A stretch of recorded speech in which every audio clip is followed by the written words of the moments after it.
Are you looking for a gluten-free, keto-friendly meal that is easy, quick, and ready to be eaten in 15 minutes? Today's recipe is for gluten-free, keto-friendly barbecue bacon cheeseburgers. Everyone loves cheeseburgers and everyone loves bacon, right? Yes, we do. Also, we're going to have a side dish for you. We have got some keto-friendly onion rings for your side dish. Quick, easy, tasty side dish that goes perfect with these barbecue bacon cheeseburgers. And I even like to put them on my barbecue bacon cheeseburgers. Excellent.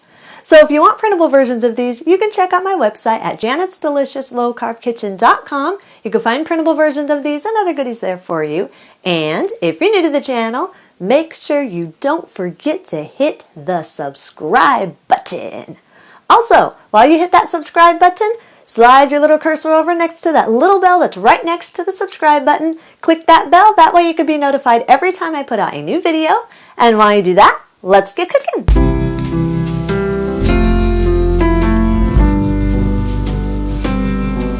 First, we're going to make a quick 5-minute barbecue sauce. In a medium bowl, combine 3/4 cup of tomato sauce, 1/4 cup of brown swerve or brown sugar sweetener of your choice, 2 tablespoons of apple cider vinegar, and 1 tablespoon of paprika. Whisk these all together until they're fully combined and the sauce is smooth. Then set it aside. Very quick barbecue sauce. Now you can use this barbecue sauce anytime you want a quick barbecue sauce. So if you do have any leftovers after you make the burger, you can always store it in a mason jar in your fridge. It'll keep for actually a couple of weeks. It'll keep for a while. Then set it aside. For the barbecue cheeseburgers, in a large bowl, combine 1 pound of ground beef or ground turkey, 1 teaspoon of seasoned salt, a half teaspoon of seasoned pepper, 1 teaspoon of onion powder, 1 teaspoon of garlic powder, and 2 tablespoons of the barbecue sauce that we just prepared. Stir these all together until they're fully combined.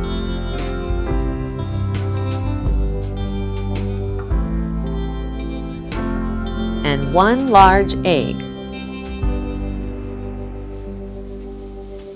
Stir these all together until they're fully combined. Make sure the egg yolk is fully combined into the meat mixture. You don't want to get a burger with a partial egg yolk. And the egg is what really helps hold your burger patty together. So really make sure that egg gets fully distributed throughout the meat.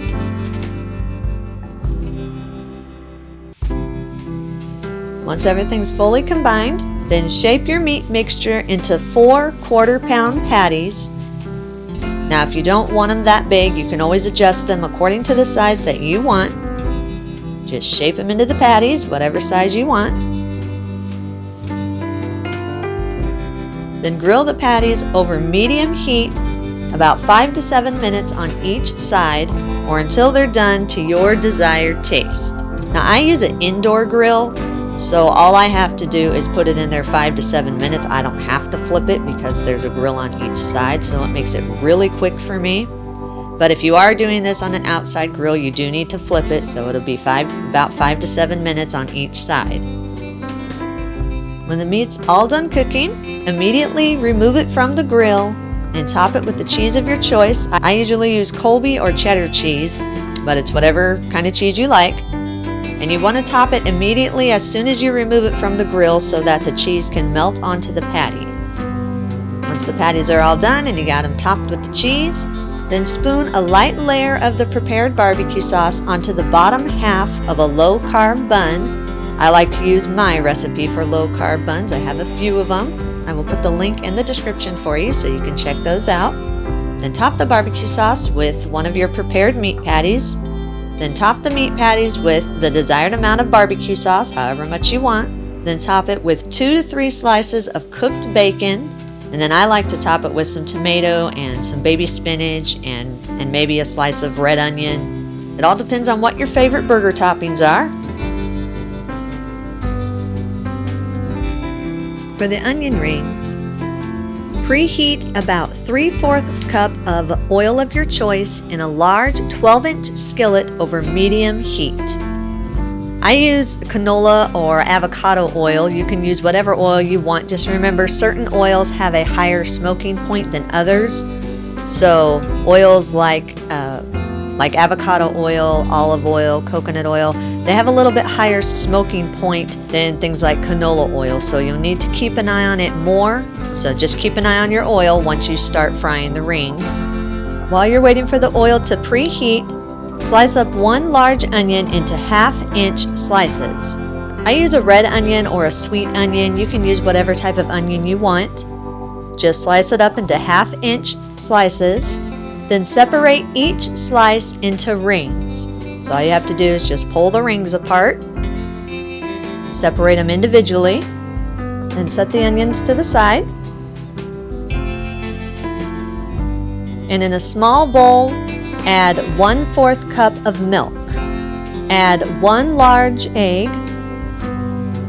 Use a fork and whisk them together until they're fully combined. Make sure the egg yolk is fully distributed in the milk. Once it's stirred together, set it aside. We'll use that in a minute. In a separate large mixer bowl, add 1.5 cups of whey protein powder. If you don't have protein powder or don't like to use it, you can use almond flour instead.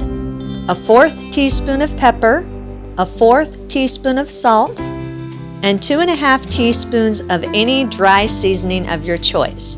I usually use dry Italian seasoning or some garlic powder, some onion powder, maybe a little paprika, basil, oregano, just pretty much any dry seasoning that you want. Then whisk it all together until it's fully combined, and make sure there's no lumps in the protein powder or almond flour, whichever one you're using. Make sure there's no lumps. You want everything fully, completely combined. Once everything's combined and your oil is nice and preheated, then place the onion rings one at a time into your egg and milk mixture. Turn the ring a few times just to make sure it's fully coated with the egg and milk mixture. Then place the rings one at a time into the bowl with the protein powder spice mix. And again, turn it several times to make sure it's fully coated with the protein spice mixture.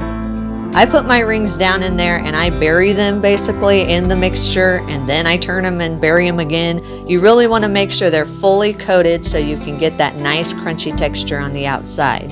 So make sure you turn them several times and really bury them in that protein spice mixture.